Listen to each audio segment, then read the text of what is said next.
अम्प्रोथी नैनी की नई action drama movie. Movie की स्टार्टिंग होती है, हमें कृष्णा नाम का बहुत बड़ा बिजनेसमैन दिखता है जिसे लड़कियों के मर्डर के लिए फांसी की सजा मिलती है। और कृष्णा अपनी सफाई में कुछ भी नहीं कहता और पुलिस वाला जेल में उसे चुप रहने के लिए कहता है। और कृष्णा का वकील उदास होते हुए पिटीशन के लिए अप्लाई करने के लिए कहता है। कृष्णा मना करता है और वो मना क्यों कर रहा है ये आपको आगे पता चलेगा।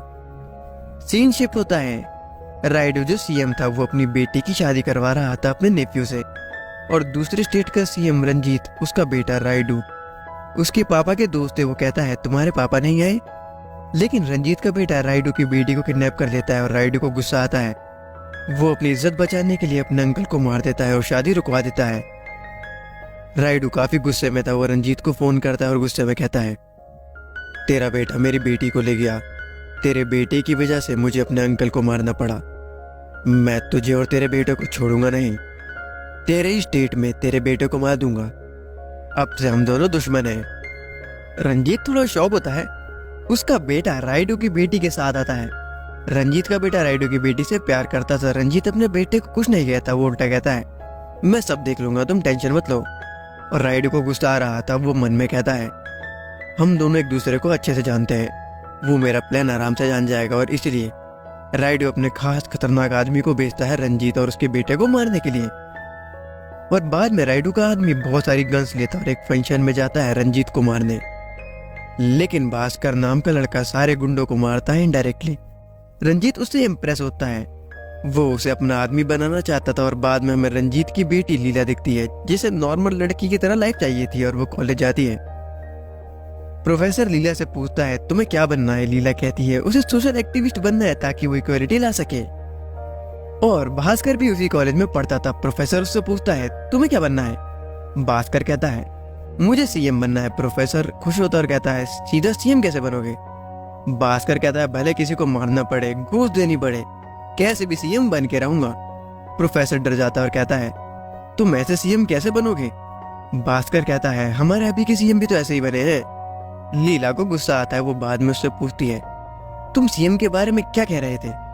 भास्कर कहता है मैं एवरेज लड़कियों से बात नहीं करता, तुम्हारी जैसी एवरेज लड़कियां मेरे से दूर ही रहे तो अच्छा है।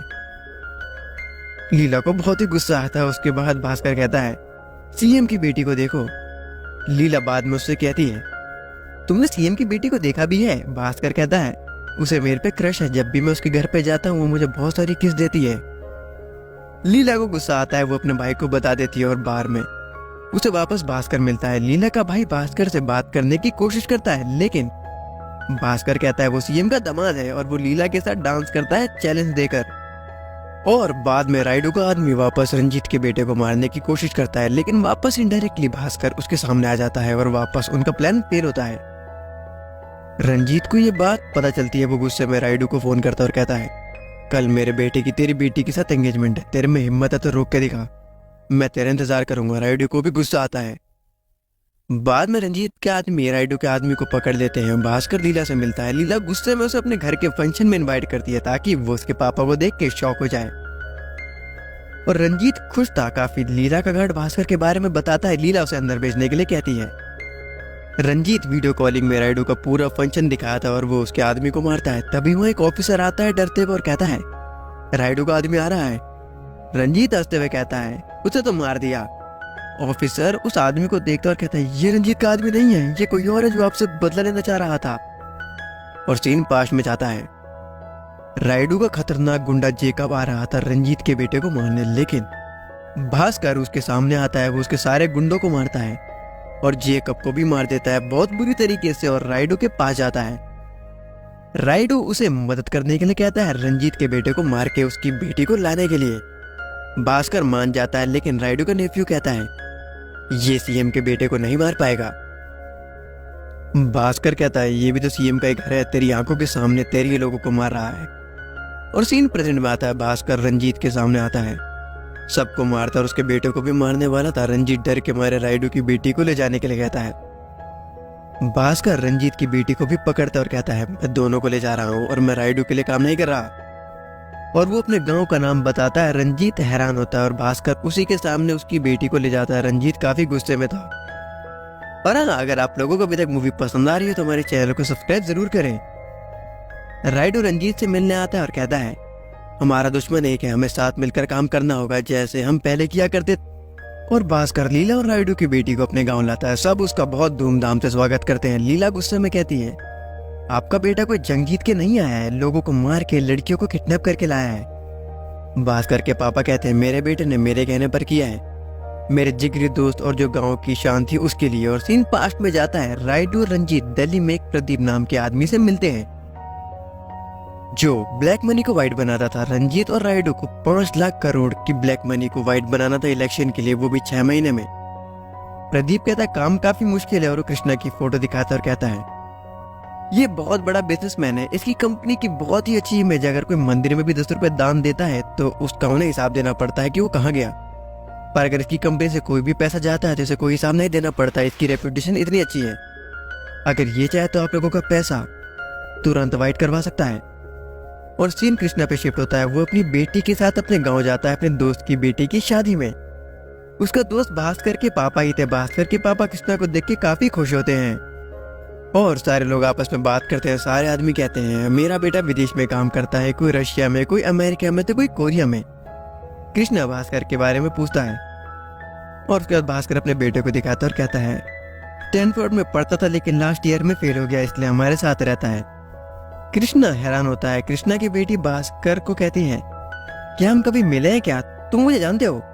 भास्कर मना करता है। कृष्णा और उसकी बेटी गांव के ट्रेडिशंस को काफी एंजॉय करते हैं, उन्हें अच्छा लगता है। कृष्णा की बेटी भी बहुत खुश होती है। कृष्णा भास्कर के पापा से वादा लेती है कि उसकी बेटी की शादी भी वो ऐसी करवाना चाहता था। और कृष्णा बताता है, भास्कर तुम स्टैनफोर्ड के टॉपर थे एथिकल हैकिंग में, तुमने एक बहुत बड़ी कंपनी का सिस्टम हैक किया था, वो काफी बड़ी अमाउंट ऑफर कर रहे थे, तुमने लिया क्यों नहीं? और यहाँ तुमने सबको झूठ बोल रखा है, आखिर क्यों? मैंने तुम्हारे बारे में बहुत सुना है। भास्कर कहता है, मैं अपने परिवार को अकेला नहीं छोड़ सकता, उन्होंने बचपन में मेरा साथ दिया है, कभी अकेला नहीं छोड़ा, और मैं भी अपने घर वालों को अकेला नहीं छोड़ सकता। अगर मैं सच बताता तो मेरे घर वाले मुझे भी भेज देते, इसलिए मैंने सच नहीं कहा। मैं बस अपने परिवार को खुशियां देना चाहता हूँ। भास्कर के पापा और पूरा गांव हैरान हो जाता है। भास्कर के पापा कहते हैं, मैं बहुत लकी हूँ जो मुझे ऐसा बेटा मिला जो अपने से ज्यादा हमारे बारे में सोचता है। कृष्णा भी इम्प्रेस होता है, वो चाहता है। कृष्णा की बेटी कहती है, अगली बार मैं तुम्हारे लिए एक सरप्राइज लाऊंगी। रंजीत और रायडू कृष्णा के पास जाते हैं। वो कहते हैं, हमारे पैसे को वाइट बना दो, बाकी हमारे स्टेट में जिस जमीन पे हाथ रखोगे वो तुम्हारी हो जाएगी, हम किसी को भी मरवा सकते हैं तुम्हारे कहने पे। कृष्णा मना कर देता है क्योंकि वो ईमानदार था। प्रदीप कहता है, मुझे पता था ऐसे लोग ऐसे नहीं मानेंगे। वो रंजीत और रायडू के जरिए कृष्णा की कंपनी में छापा मरवाता है ड्रग्स केस में, और कंपनी सील करवाता है। कृष्णा पे इल्जाम भी लगवाता है। कुछ लड़कियों के जरिए कृष्णा डील पाने के लिए उन्हें फिजिकल अब्यूज करवाता था। और प्रदीप यही नहीं रुकता, वो सारी लड़कियों को मरवा देता है जिन्हें धमका के उसने इल्जाम लगवाया था। रंजीत और रायडू खुश थे। प्रदीप कहता है, अभी भी काम बाकी है, अगर अभी हमने पैसे डाले तो कंपनी ब्लैकलिस्ट हो जाएगी, इसलिए पहले कृष्णा को गुनहगार साबित करवाएंगे, उसके बाद उसकी बेटी के जरिए कंपनी पर कंट्रोल ले लेंगे। और रंजीत का बेटा कृष्णा से रिजाइन के पेपर साइन करने के लिए कहता है। कृष्णा मना करता है। रंजीत का बेटा कृष्णा की बेटी को उसके सामने ही बहुत मारता है। कृष्णा डर के मारे साइन करता है और रंजीत का बेटा चुपचाप सारे गुनाह कबूल करने के लिए कहता है। और इसीलिए कृष्णा अपने बचाव में कुछ नहीं कह रहा था। कृष्णा की बेटी को इतना मारा था कि वो कोमा। और सीन प्रेजेंट में आता है। लीला की आंख में आंसू आते हैं, वो रहने के लिए तैयार होती है। और सीन शिफ्ट होता है। रंजीत और रायडू पुलिस और मिलिट्री के भेष में कुछ गुंडे भेजते हैं भास्कर को मारने के लिए, लेकिन भास्कर के पापा दोनों के पास आते हैं और उन्हें अपने फेस्टिवल में इनवाइट करते हैं और अपने साथ कृष्णा को लाने के लिए। रंजीत और रायडू सीरियस नहीं ले रहे थे, लेकिन उन्हें पता चलता है भास्कर ने सबको मार दिया। बाद में उसका आदमी बताता है कि कृष्णा की बेटी गायब है। रायडू रंजीत समझ जाते हैं, वो हार मान लेते हैं और वो कृष्णा के साथ गांव जाते हैं। भास्कर के पापा कृष्णा को देख के खुश होते हैं, लेकिन रायडू बहाने से कृष्णा के वकील को मरवाता है और एक एक करके सारे गुंडों को मरवाता है। और एक बाला भास्कर के पापा पे भी मरवाता है, लेकिन भास्कर पकड़ता है और भास्कर सारे गुंडों को मारता है। लेकिन रंजीत का बेटा पीछे से भास्कर के सर पे मारता है और भास्कर बेहोश होता है और रंजीत और रायडू मारने के लिए आगे बढ़ते हैं भास्कर की पूरी फैमिली को। लीला अपने पापा को रोकने की कोशिश करती है, लेकिन दोनों ही नहीं रुकते। और तभी वहाँ सकंडा नाम का लड़का आता है जो भास्कर की तरह दिखता था। वो सारे गुंडों को मारता है और रंजीत और रायडू को डराता है। उसके हाथ पे मार के राइडू और रंजीत गुनाह कबूल करने के लिए तैयार होते हैं डर के मारे। सकंडा कहता है, तुम्हारे मन में चल रहा होगा ना कि मैं कौन हूं, इससे मेरा क्या कनेक्शन है। और कृष्णा की बेटी आती है और सकंडा कहता है, ये मेरा प्यार है और तुमने उसे चोट पहुंचाने की कोशिश की और हमें पता चलता है सकंडा ने जेकब को मारा था और कृष्णा की बेटी को छुड़ाया था। वो भास्कर के साथ काम कर रहा था। भास्कर नीला को किडनैप करके लाया था और राइडू और रंजीत डर के मारे मीडिया के सामने गुनाह कबूल करते हैं और ऑफिसर राइडू और रंजीत को बताता है सकंडा ने भी बहुत बड़े क्रिमिनल डैनियल को मारा है। 3 गवर्नमेंट 15,000 सोल्जर सकंडा को छू नहीं पाए थे। इतना खतरनाक आदमी है ये। और हमें सकंडा 2 में इसके बारे में बताया जाएगा।